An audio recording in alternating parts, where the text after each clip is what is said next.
Good morning, guys. If you could only see what you're sitting on today. I actually wasn't planning on filming another vlog before the end of the year, but I was sitting there thinking yesterday, in the last couple of days, you guys would have already seen my like reset vlog by now, just the intentions that I want to set for the new year.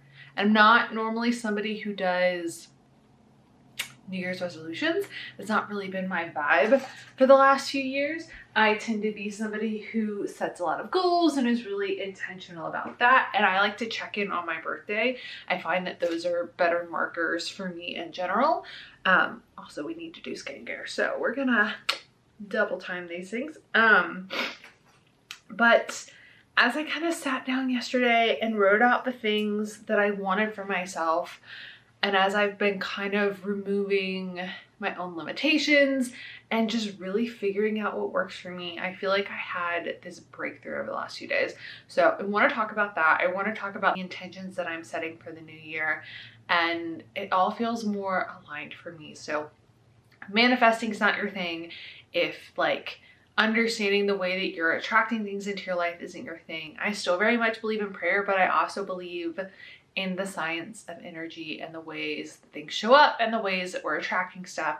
And I've always very much been somebody who has goals. Like, I am such a planner. I always have the things that I want and the timeline that I want it. And I think that for my mental health, a lot of times I put myself in such a down space because it doesn't happen at the timeline that I think it should.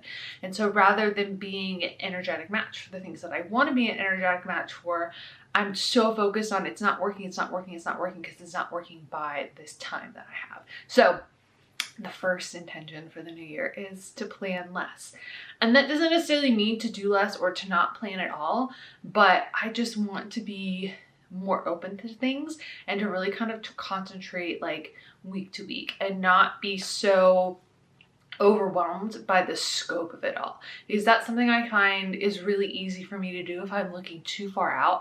Instead of just being fully there and being completely energized by the situation that I'm in, I like overthink it and make it worse. I could probably handle it a lot better if I wasn't so just like overthinking it and questioning everything and putting a lot of fear into it. And I've definitely felt that over the last few months as I've had things on my schedule where it hasn't necessarily been crazy, and I probably would have been perfectly fine just juggling all of this stuff. But by overthinking it and constantly planning, I've put myself in a space of really blocking things off from myself, not opening myself up to potential like opportunities, but I've just unnecessarily stressed myself out. So that is goal number one this year, to do a lot more, but to just be a little bit more spontaneous with it and to be open to the fact that I'm always being supported. That's a big shift for me. So I can go into that in a different video. And I'm sure that's a different process. But first, let's blow my nose because I don't know what we're doing right now with life, and then do some skincare. So on my drive Friday, going up to Atlanta, I was going through some of the content that I wanted to listen to, and it's the second thing that I feel like I'm pulling into the new year, but it's something that I've seen such a tremendous impact even over the last like 5 days. And I was going through some of my Amanda Francis content. If you guys don't follow me on Instagram, I have been going through some of her courses over the last few months, really investing in myself and my mindset and using it as kind of my first step before I really ended up diving into therapy. There are a few things that I wanted to kind of tackle and bring to the surface initially, and I know that a therapist is in my future. There's a lot of mindset shifts. There are a lot of things that I really wanted to kind of embrace myself. And so I'm going through 2 different courses right now, and I picked 2 different videos to listen to on Friday, and they both ended up having the same kind of conversation of defining your rules. So this being defining how the world works for you. And I like to think of it as if you woke up tomorrow and you had no memory of anything and your world was wiped clean. Let's not think of this in a depressing way, but like you were suddenly in a new book. Like somebody just planted you in a new book and you could write the rules for your life. You could define how it worked for you. There was no set expectations for anything. It could be whatever it was that you wanted for your life. How would you want the world to work for you? How would you want life? How would you want business, relationships, friendships, money, mental health, physical health, all of those things. How would you want those to work for you? So I'll share a few of mine because I feel like it's probably more helpful to hear them. And what I like to do is I have a Google Doc and I do like a different one every month. And I will do, like, I had November affirmations, I had December affirmations, I had January affirmations, and then I have like a daily one. And so what I will do is I really don't like flipping back and forth to like rewrite the same things because I'm doing it in my iPad. It really takes me out of it. So I'll go through and I'll write them down. And if there's one that I'm feeling particularly drawn to, I like that this kind of gives me guidance per month. I'll have it here, and then I can really just write out the ones that I feel like I need to write out per day. Because sometimes that triggers other things that I feel like I want to change or other things that I think need to work for me. But it's been a really good way to like consistently clear my mind and to consciously do it. So either way, I'm still reading it. Like, I'm still connecting with the thought and the idea every day. It's just not necessarily that I'm writing it to a point of like redundancy where it doesn't serve me to write it. Like, I actually want to connect with what I'm saying. So for me right now, the things that I'm looking at doing are very business oriented and growing our community. So stuff like I tracked only the best brand deals. Brands are eager to work with and pay me. My books are New York Times bestsellers. My podcast is continually #1 on iTunes. Some of these are now, some of these are things that I'm speaking over my future. Random money finds me every day. I had a big shift with money over this past weekend, and I want to talk about money more because I am slowly becoming more passionate about just how that works for me. But defining that for myself, like every single day since, has been something small, like either a payout that I didn't know about, like maybe I had some ThredUp money somewhere, or getting a refund for something else, or getting credit back on something, or somebody buying me something. Like every single day there's been a something. So, and that's a rule that I've defined for myself, and I will continue to increase that. And there's a lot of like doing the work around the guilt with money and dealing with all of that. And we can talk about like changing your relationship with money in a separate thing, but that's one of my rules. Money is consistent and increasing for me. I have the most wonderful supportive partner. That's something I'm calling in for the next year. I really kind of set that aside for the last several years, just not really feeling ready to dive into that space, but we're getting there. And then the last thing that I have in that list is I'm alive, I'm aligned, I'm alive, I'm ready to tackle the day. And then from there, I have little things that like the specifics of what I'm manifesting right now, like the 3 steps on it. Like I hit 20K on Instagram quickly and easily.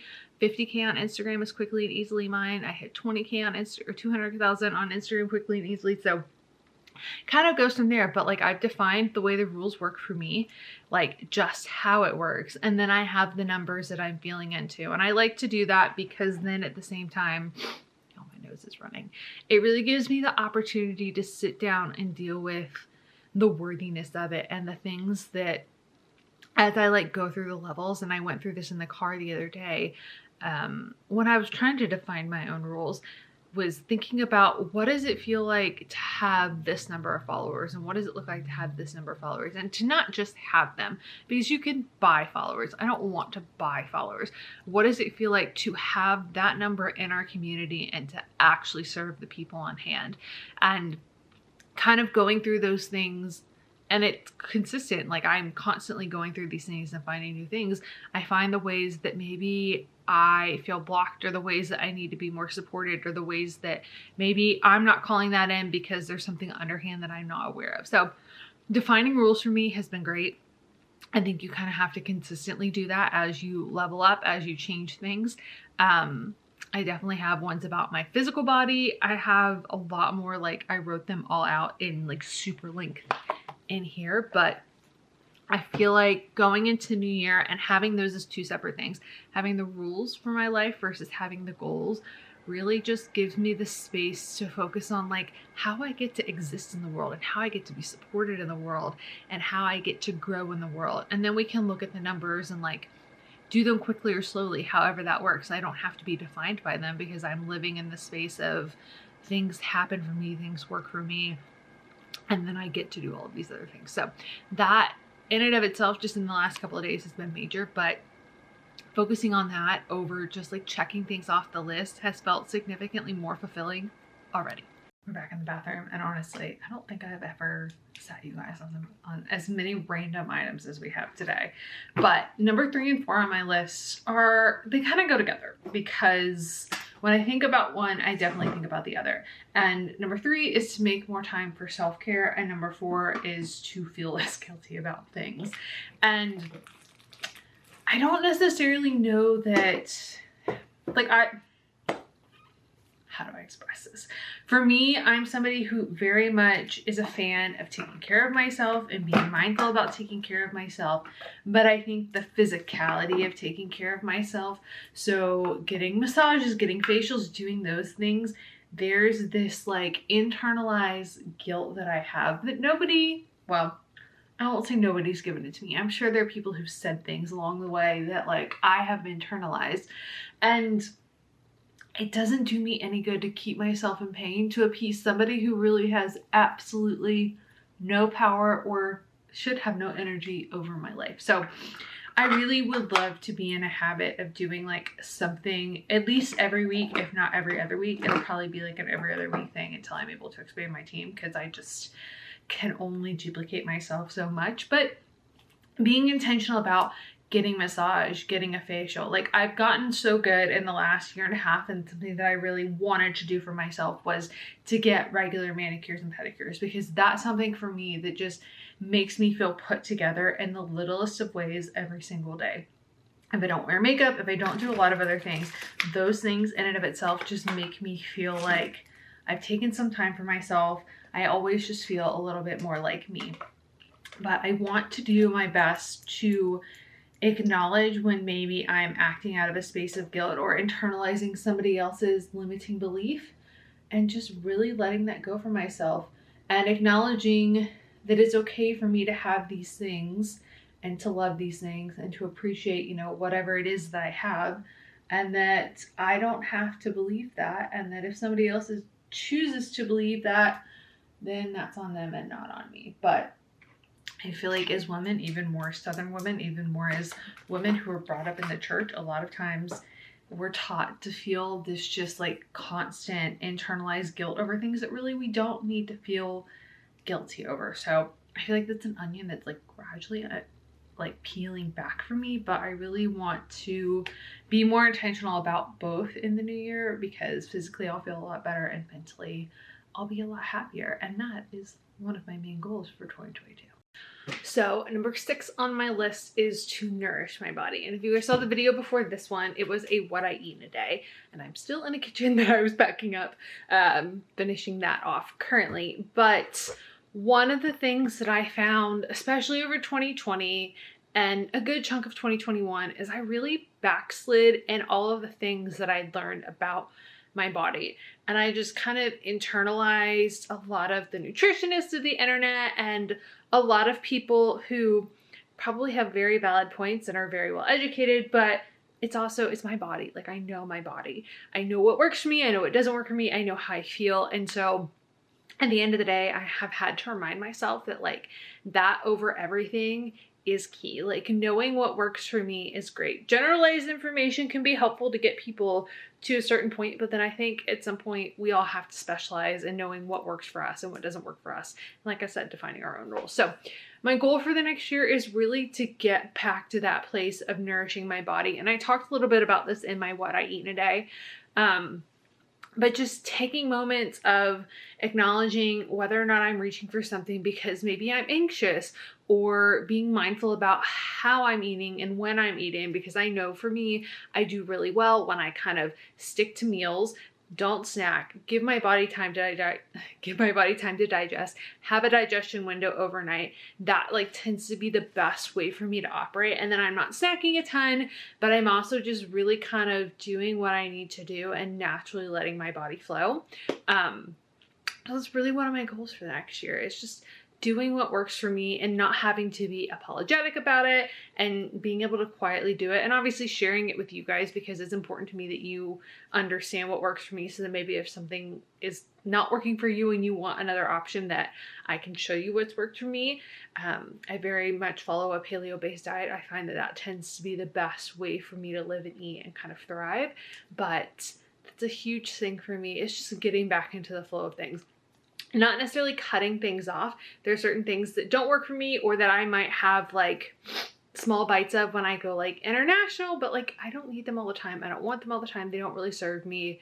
I just get in this triggered habit of cues. If you've read like Atomic Habits, or if you've read The Power of Habit, there are certain, you know, cues that kind of trigger you into wanting things. So maybe that's like not the best for you. It's just become a habit. So really looking at the patterns around how I eat and being intentional about nourishing my body every day.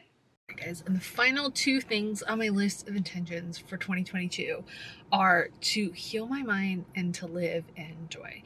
So one of the things I've been really focused on lately, and even more so in the past like 5 days, is being really intentional about where my energy is going, what I'm consuming, who I'm prioritizing, how quickly I'm responding to things, just being really mindful of that portion of my life, because that's the thing I find builds and impacts the most. I'm really intentional about my morning routine and how I start the day. I did a reel on that recently, talking about some of the things that I've been doing that I feel like ground me every single day, no matter where I am.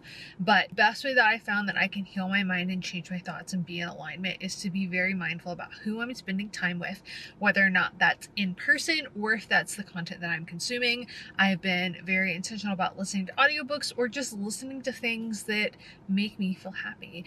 And that goes along with living in joy, just really putting myself in a place, like I said, of less planning and being more spontaneous and enjoying the things that make me happy, and letting myself just be fully present and in the moment, because that's all I can do. Like, I can only be here and enjoy now, and worrying about things a month from now or a week from now are only going to steal joy, and it's not going to change my experience when I get there. It's just going to take away from the experience that I can have now. So I really just want to kind of shed the excess, tighten everything in this year, be really intentional kind of about my circle, about my surroundings, and make my little bubble as joyous as it can be. So that is all I have for you guys today. I hope that when you're setting your intentions for 2022, that this helps you. Let me know in the comments below what your goals are for the year, how you want to feel, what you want to get on the other side feeling for 2022. Not necessarily the weight you want to lose or the money you want to save or anything like that, but how do you want to feel at the end of the year? And how can that set you up for the best year possible? So make sure you subscribe if you want more weekly motivation. This is a bonus video for the week. Don't forget to sign up for the newsletter. I send out weekly newsletters every week, giving you guys extra motivation in your inbox. Really just all of the things that I'm learning and loving, and it's a way that we can connect. And like this video, make sure you give it a thumbs up because it really supports the channel. I love you. It is a good day to have a good day, and I will see you all in the next video. Bye guys.